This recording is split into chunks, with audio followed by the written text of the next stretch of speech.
Thank you very much. We'll call the February meeting of the Mansfield Economic Development Commission to order here on the 16th at 6 p.m. First item on our agenda is the opportunity for public comment. I don't see anybody from the public in our Zoom. Cynthia has informed us we haven't received any comments, so I think we're all set on that one. Next item on our agenda is the approval of the minutes from our January 19th meeting. The draft minutes were included in our packet. So if anyone has any corrections, now would be the time. Otherwise, I'd entertain a motion to approve those minutes. So moved. Thank you, Lane. Is there a second? I'll second. Thank you, Nancy. Is there any further discussion? Hearing none, all those in favor of approving the minutes as presented, please say aye or raise your hand. Any abstentions or any opposed? Any abstaining? All right, so moved. With that, we will lead into subcommittee reports. Cynthia, did you have an order you wanted to go in, or was the only subcommittee that met the development project review committee?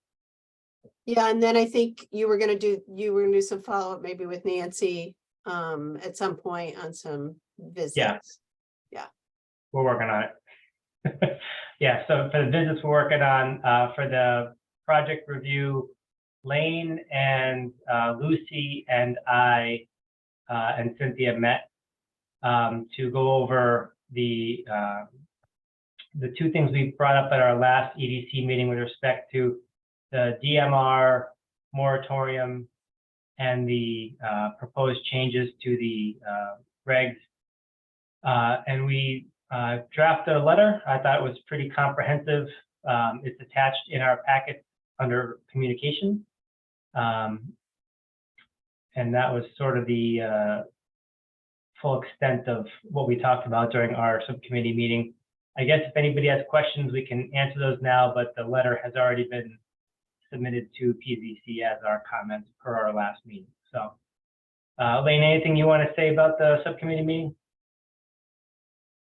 No, I thought it was a very good letter. Yeah, we did a good job. I thought we covered a lot. So,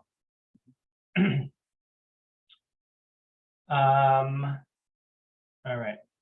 So I get a lot of people flashing on my screen here.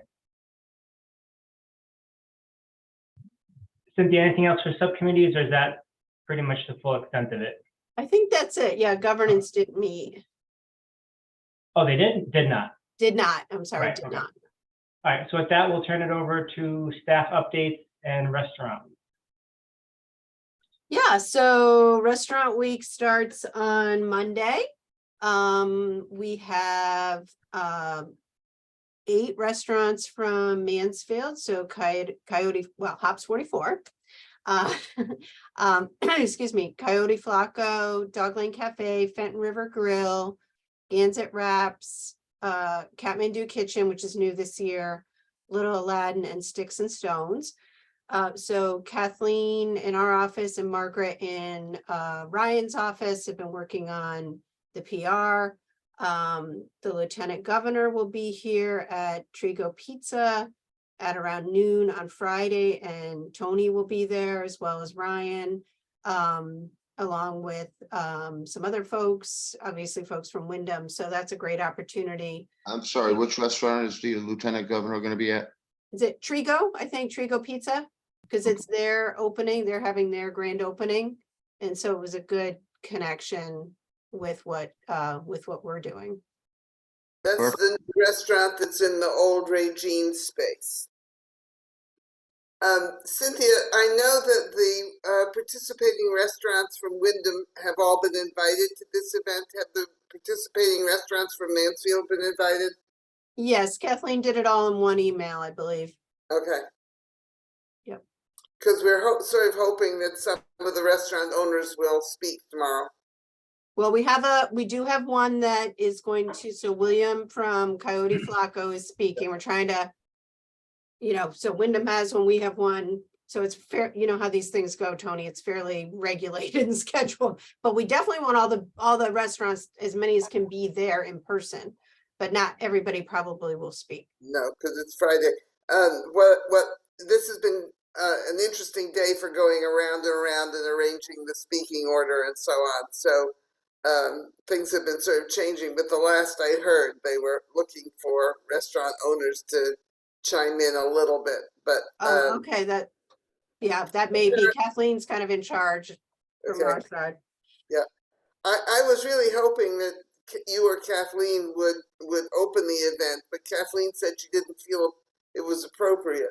But I think she would be more appropriate than Ryan would for this particular event, frankly. But Ryan has agreed to do it. Yeah, and you know, I would be there, but my sister's in town tonight, gets here tonight, and we'll be in Providence for the whole weekend, so Sure. else I would be there, but.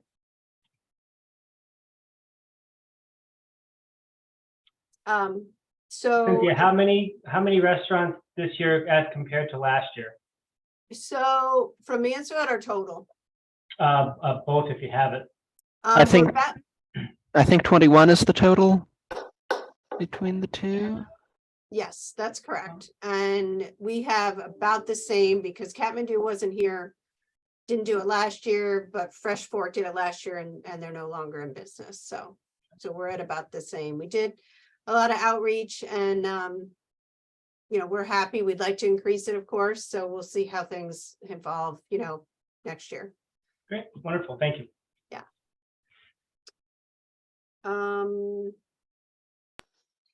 I think I'm trying to think if.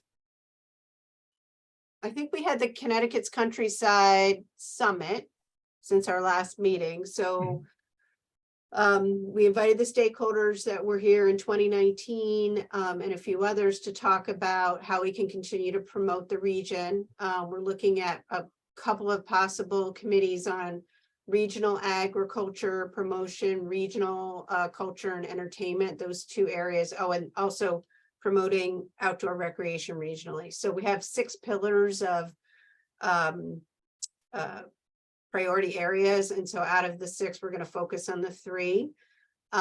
We did apply for a grant from the Eastern Regional Tourism District for a video, which would be a complement to our brochure that hopefully will be coming out in the next 2 weeks that will highlight the area. So we're making a lot of progress. We're very lucky to have Josh Hull, another Josh from UConn Masters in Public Administration program. And when he's done in May, that will be a loss for us because he's really done a lot of work. So it's been fun. It's a lot of momentum, a good partnership with Bolton Tolland and Coventry. I think that's it for staff updates, unless anybody has any questions or if I missed anything. Great, thank you, Cynthia. Moving on to business updates, openings and closings. There's been a few of these. You want to hear about openings first or closings first? Let's do the closings first. Okay, we'll get the sad part out of the way. Exactly. So we were told sometime this week that Brooklyn Dumpling Shop had already closed or was going to close. They're closed. Yeah. They joined us in the downtown a little under a year ago. That's correct. And yeah. You want me to say the reason why? That's Or- fine. We just have it, if you have it, I guess. Yeah. And then Fade Mason's Barbershop in the next to Red Rock in the complex near Four Corners. Kathleen thought they had closed a while ago. And also the GoPuff distribution center next to them is closed. My notes say that those were both closed in late 2022 or early 2023. Okay. So then for openings, we have the Spice venue that opened in late January in the former location of Fresh Fork Cafe. It kind of snuck up on us. I was driving by and saw that their sign was up, and we contacted the property owner, and he was like, "Yeah, they're open." But I believe Tony and I have both been there. Yes, and very and- good food. Yeah. They have a location in Hartford, which is more of an Indian restaurant, and this one is going for more of a, I think, Indo-American cafe is the terminology that they're using. Tony's muted. All right, it's breakfast, lunch, and dinner, which I thought Mhm. was interesting. Yeah, I think they're actually open from 10 to 10 some days. I'll also note that I believe Kathmandu Kitchen is bringing back their lunch buffet on Fridays for now. And I have that Chase Bank is now scheduled to open sometime in the spring. I think a bit later in the spring than they were planning, and that's in the former Brugger's Bagels Jamba Juice location. And we also had Waldron Studio 88, which is a music studio that does open mics and lessons and things for all ages, and they used to be in Willimantic, and they moved to 114 Mansfield Hollow Road, which is Kirby Mill, I believe. Great. Wonderful. Well, thank you. That's What moved Not into back to Kirby you. Hill, Josh? What moved into Kirby? Music studio, Waldron Studio 88. They do lessons and open mics and things like that. They're apparently a very successful organization. That's When what it they have seems like. open mics, they have 30 or some odd people come. Yeah, I did reach out to them last week and I haven't heard back. If anybody has a contact there, that would be great because we'd like to get them involved with, what's going on in the downtown and promote them and any way we can. So I didn't have a contact name. I just called and left a message. Oh, that's my neighborhood. I'll stop in. Oh, that'd be great, Brian. I also have a contact there. Okay, great. all right. Well, thank you all for that. Nice to see significantly more openings than closing. Next, we have housing update. In our email with all of the information for this meeting, there was a link to the development map that's maintained by the Planning and Zoning Office. So if you have questions about any of those things, we can certainly submit those, but I don't think there was anything substantive in there that was different than the last time. If you've driven up and down 195, the Holiday Mall, Willards, Rosales, Two Step Dundee's, whatever you want to call it, and Sam Schrager's former law office have all been leveled and the foundations are gone, and now they're doing site work. So that standard at Four Corners is definitely underway. So big change for this area. Brian? You're muted, Brian. Just a comment. There is a lot of public comments and concerns with that area at the moment. I think you're going to see a lot more, and they're going to be looking for some answers, and I think, we have to provide what we can provide to them. What would we provide? Well, I think what needs to be understood by the public is what the opportunity zone is. I don't think people understand the zoning regulations and the opportunity zone. And how that opportunity zone and the tax break that corporations get is going to bring a lot of development. Yeah, I think, I don't want to speak for Cynthia, but I think I've been a little surprised that there's been a lot less development in our opportunity zone than I would have thought. And it's a defined period of time. It's only 10 years. And I believe we're 2 or 3 years into it. So the benefit of it is decreasing every year. I'm not sure that for our town, it drove a tremendous amount of growth that wouldn't have been there otherwise. But anyways, that's my own editorial, I, nothing more. I understand that two of the companies who are proposing to build housing are Asian or Chinese companies, and they also have a break if they invest a certain amount of money in the development. They get access to green cards that they wouldn't otherwise have. I'm not sure how true that is, Tone, but I mean, like the owner of my building is Asian. And he also owns Red Rock Plaza and he also owns Pizza Mike's. So he's been here and he owns all of them already. And I know he's proposing to do 101 behind me. What really baffles my mind is that, like Brian said, the public comments, that the building started coming down, construction started happening, and then people were like, oh, wow, what's happening? Oh, UConn's building. Oh, this is going on. I was just like, whoa, do people not even pay? They don't pay attention. And then they're all up in arms about it. So, I mean, I guess that's on them, but there were so many different things that I read on there and I was just laughed. Like, Yeah, I agree. It's as if these projects have been in the work for a decade, right. literally. And to be surprised that we're talking about developing Four Corners is really astonishing. But I will say that Ryan Aylesworth and Jennifer Kaufman met with some of those neighbors at Timber Drive and explained the process and how they could have an input, and brought them up to speed.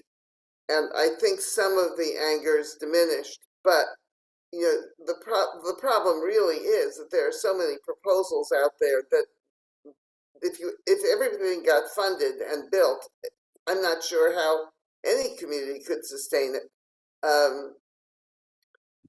Particularly given the fact that there's a real decline in 18-year-olds, and UConn is going to have a hard time maintaining its enrollment, or at least every other university in the state is going to have a hard time maintaining its enrollment. I mean, people are talking about small private colleges closing right and left because of this decline. In the 70s, there was an equivalent decline, and they filled the holes on campuses with older women and returning students. But I think that source has been tapped out. I mean, they're there to the extent that they're going to be there. So I don't know. It seems to me that at some point the banks are going to have to say, we're not going to lend any more money for this. But what do I know?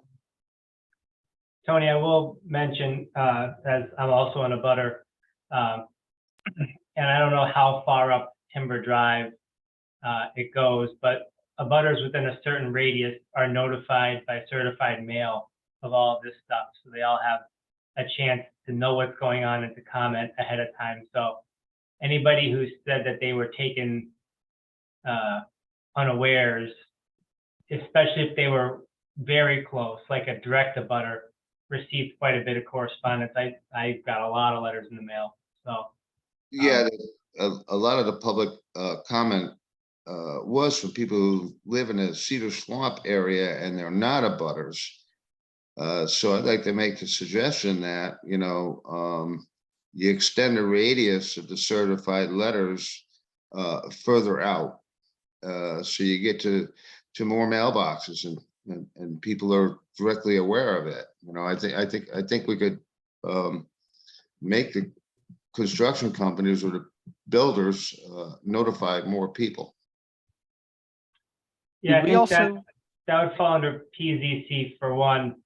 And honestly, Brian, I'm not sure how much it would really do. When we were doing the school and we were soliciting public input for the school building project, the superintendent mailed updates to every single household in the entire town. And I still had a lot of people that said they had no idea what was going on. So I agree. You can lead a horse to water, but they don't always drink, right? I mean, right. I get it. I know in the other town I work for, when there's going to be a public hearing about a project on a specific site, we're required to post a sign on that property announcing that there is a public hearing at this particular date and details are on the town website. Do we have anything like that as well? I don't believe so. Hmm. And certainly not on sites where developments are being proposed. If you want to know about attacks on projects where people had lots of notification and didn't pay attention, ask Cynthia about the downtown. Hmm. She had hundreds of meetings that were badly attended, and everybody claimed they had no input. All right, any other questions about housing or housing updates? All right, we'll move on. We have the EDC calendar in our pack, just for your reference. And moving on to discussion items for the meeting, the first thing on our agenda is a draft of the town council budget presentation. So included in our, or linked in our packet here is a brief written overview of the key points that we'd like to include in this year's budget update. Cynthia and I zoomed through these the other day. We're going to use last year's budget presentation as a template and then rework it to include the stuff that we did this year, which some of it overlaps with what we did last year, and some of it's obviously brand new. So we are continuing to update that. But if you want, this is included. Happy to go through it. If anyone has any questions or anything that you think we left off that you want to include, anything you want to see us highlight or emphasize. Otherwise, we will continue mocking it up and hopefully have it for you for our next meeting. When's the council presentation? Which council meeting? Is it the Brian, so the goal is to do it at one of the two in March.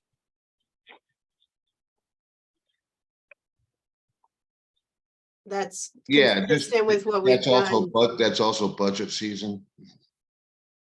Yeah, do your hearings not start till April? Or it's some in March? April would be better.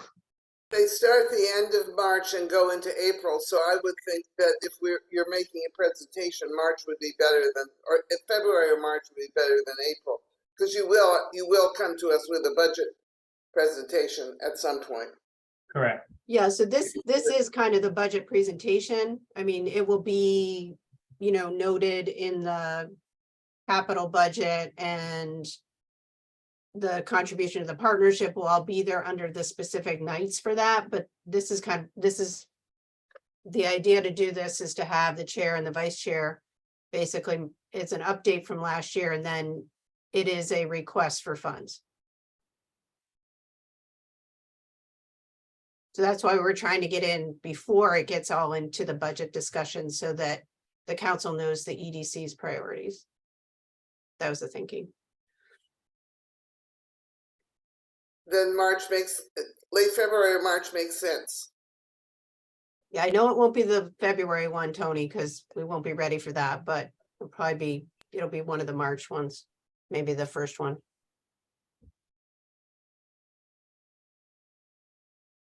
All right. If there's no other notes on that, we'll keep on rolling here. Next discussion item was the business networking event. Not a ton to update on this one. This is more of a placeholder, so we don't forget. We talked about possibly doing this. This is something that had been done by the Downtown Partnership, focused specifically on businesses in the downtown. We thought we might take the idea and run with it, possibly in collaboration with them or possibly not. Cynthia and I were discussing this at our check-in meeting, and we thought maybe sometime early summer would be an appropriate time after the students are gone. It lightens up a lot of the businesses, have a little bit more free time to attend something like this, fewer obligations. Also gives us more time to get ready for it, frankly. And we thought it'd be nice if we, not obviously, we'll invite businesses in the downtown, but broaden the invite list to the entire town and start with those businesses that we've visited on our business visitation. We have a list of about 50, I think, that we've done. And then we can kind of broaden it from there. But we had promised those people way back when, as part of, asking them all these questions and compiling all this information, we'd have some type of tie together wrap up event. And so we thought that would be a nice way to start and fulfill that obligation as well. So if anyone has any thoughts about what this could look like or where or how we should do it, happy to kind of brainstorm a little bit of that now. Otherwise, it's a bit of a placeholder until we get a little bit closer and start finalizing more of the details.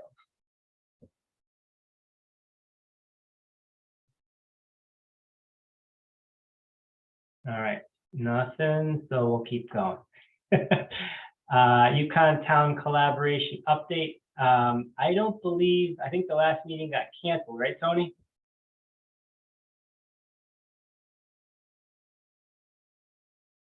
I'll speak for, The framework got canceled. Yeah, Yeah, Cynthia. that's correct. okay, so no big update there. Next, promotion of the arts in Mansfield. This one's been on the agenda for a while. We haven't gotten a lot of collaboration on this one, so we're still looking for some direction from local artists as to what they would see this event possibly looking like, or when it may occur. So we'll keep on trying to see if we can find the right partners to move this one forward. But for now, we're keeping it on here so we don't forget about it. We got a mural in the downtown, though. Oh, yes. Yeah, that's actually a good update. You want to say something to that, Cynthia or Josh? I have a Sure, picture so- of it. Yeah, so Jillian Welnick, who's a resident, she had approached us a couple months ago about, Josh is showing it on the former Bliss Yeah. space, so off of This Wilbur is about- Crossway. This is about half of it. It wraps around the building. Yeah, so it's Really like hearts and an umbrella, so it kind of bookends Valentine's Day and then April showers. So this is one of the items in the partnership's strategic action plan for downtown, is try to activate some of our storefronts. So that's great. We'll see if others want to get involved. Jillian is very interested in doing some other spaces as well. Do you want me, Steve, also to mention the request for concepts for the public art? Perfect. Yep. So out of the ARPA funds, if you may recall, there's some money in there for the arts. One was the art fair, one was possible direct grants to artists, and then the other was soliciting for public art. So I put together a request for concepts based on some input from the Cultural Coalition Group, and ran it by the Arts Advisory Committee. I think it was last week. And they just had a few tweaks. It's going to be pretty broad. One of the recommendations I got from the Cultural Coalition is to ask for basic just designs, drawings on public art, where you would want to put it. And we gave some suggestions. I worked with Ryan on some public areas, Bicentennial Pond, New School, et cetera, et cetera. And there's also some interest, I know, from Councillor Osberger in digital art. So that's why we've left it very broad, whether it's digital, whether it's traditional sculpture.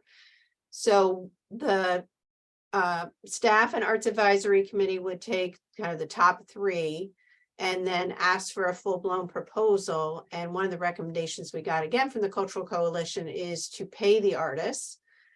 So pay them $1,000 because the sense is that artists are often asked for things for free. So we would do that, get a full-blown proposal, and then go from there. So I'm hoping to get it out next week sometime. Send it out through Arts Advisory Committee, through the town website, through any contacts we have. And if there's anybody else that you know that would like to receive it, let me know. Cynthia, this is my pet peeve. Can we do something where the art is not permanent? I think one of the problems with permanent art is you cannot take it down, and if it ceases to serve the purpose, or if it goes up and it's not particularly accepted, it's very hard to get rid of something once you put it in. And it would be very nice to have rotating exhibits or rotating sculptures or something. That's one thing. The second thing is, when they took down the oak on the square, the Mhm. town took the trunk. It's about 10 feet tall. It's about 60 inches around. It's gigantic, and it's still sitting at the transfer station, sheltered. And it would be lovely if somebody could make some kind of artistic thing of it. I know other towns have had contests for this sort of thing and awarded, money to a wood sculptor to do something. Find a chainsaw artist. Chainsaw artist or just a sculptor. There are lots of people who work in wood. So are you thinking that's completely separate from this, or this is, by the way, we have this, if it's a wood sculptor, we do have this wood out at the DPW transfer station. I would say we're looking for somebody to use this. Okay, This is one of the possibilities. I definitely think whoever did it should get some financial remuneration. and we're sure it's still there. Yes. Anybody Kristen count the nodding her head rings on yes. that tree, Tony? Still there. It's, It's still there. Okay. Did anybody count the rings on that tree, Tony? Uh-oh. I don't know. At this point, you'd have to climb up to do at the top, which has branches, or turn it over, which is like turning over a massive dump truck. I mean, it's really big and really heavy. Yeah, it's a couple 100 years plus. Is it possible to make one of the awards specifically for using that? If you're going to give out 3 or 4, awards or, for particular art for the town, is it possible to make it geared toward using that piece? Why not? Yeah, I mean, I guess that's a good question, Kristen, because right now we only are looking at we only have $75,000. So knowing how much the sculpture cost here, again, that was a permanent piece, which could have been more because it was the material. So I think it kind of becomes, and that's what Ryan and I probably need to discuss. Are we talking about 3, 4, 1? How much money is designated for each, that type of thing. So I need to work out some details, but that is an option that we could have. One of them has to be using I was going to say the former oak. It's still an oak. The downed oak tree. The oak formerly on the square. Yes, formerly known as the oak on the square. So let me check with him on some of these good points. And I know, Cynthia, that you were one of the people who really liked the sculpture on the square. Have you ever asked anybody if they know what it is? Most people I ask about it have never even noticed it was there. I didn't know I didn't know I had taken a strong position on it. Well, I mean, I do like it, but yeah. Are you talking about the metal one that's kind of The weaving round show, and yeah, and people have asked what it is? it does say at the bottom what it is. I thought it was There is a just like plaque. an abstract sculpture. no, it refers back to the It is what history. you make of it. Oh, It's a shuttle from our old textile industry that was the backbone of this community back in the early 1800s, but nobody knows that. I've seen people chasing their kids off of it. It was designed to be climbed on. Yes, I definitely. get off the textile mill. All right, so that I think wraps up the promotions of the art. Also related to art, we have the cultural district discussion, which we've continued to try to move this one forward. We're running into a little bit of a snag trying to find the right person at UConn. I know Kara has been instrumental, Kara Workman's been instrumental in trying to put us in touch with the right person over there. We thought we might, or I thought maybe, I don't know if Tony or anyone else here has any contacts in fine arts, but it seems to me that that would be the most appropriate contact to include in this, just because one, they're going to be literally ground zero for this cultural district, and two, a lot of what our assets for this, by this definition, would be part of the fine art department. But we don't seem to be able to get a hold of the right person within fine art. So if someone has a contact we can reach out to try to make that link, that'd be great. Kristen looks like she does. Yeah, Steve, I'm happy to reach out to someone I know over there who might be able to give me that information. So I'll make sure I send that email tonight. That'd be Kristen, awesome. Thank you. Kristen, yeah, I just want to put a little, because Kara does have a person in mind, and I gotta not step on toes here. So I sent her an email yesterday. I'm off until Tuesday. So let me text her and just see whether she had that conversation. So if she hasn't, and if she feels that's not gonna happen, then definitely I could use your help. I'll be waiting. I'm on standby. Okay, sorry. I just, want to be sensitive to, We got to go through the right channels. yeah. Gotcha. All right, excellent. Cynthia, anything else about, I know we've had a couple of correspondence with our contact regarding pushing this cultural district ahead. You want to give us any of those details, or? Yeah, so we do. So you all should have been on the list to get an invitation to the next roundtable, which is the 23rd at 1 o'clock. So this is a follow-up to the meeting in November about how Mansfield artists can continue to work together, collaborate. Art space is a big issue for artists. So this is round 2 of the Nash Zimmer on in the first floor on the Library Express. So if that works for people's schedules, it would be great to see you. We did have a very good turnout last time of Mansfield artists. I think Charlie, Counselor Osberger was there, UConn art venue. So I think we'll get probably another good turnout. How are we reaching out to the artists? So the Cultural Coalition is doing all the initial invites. So I believe they have an invitation list of Mansfield artists from the Arts Advisory Committee, or I'm sorry, through Parks and Rec. Okay. How complete is that list, do you know? I'm trying to remember if I saw that list. I don't know the answer to that. I know a couple. I'll make sure they know it's coming. Yeah, that would be great. You got my email, right? Yeah. Okay. And we're continuing to build that list too, Brian. So, the more people that can be included, the better. Sure. Spread the word. Right. But not too many, too many that I'm like, got a fire issue in that room. That's all. We're fine. Excellent. All right. So I think that's the last discussion item on our agenda. Unless anyone has anything they'd like to bring up for this evening. All right. We do have a list of communications as always, a couple of articles from Mansfield Connections, a list of all the top restaurants according to Connecticut Magazine, of which Hops 44 is one. So congratulations to Nancy. And then our letter to the PZC from this month. If you have any, sorry.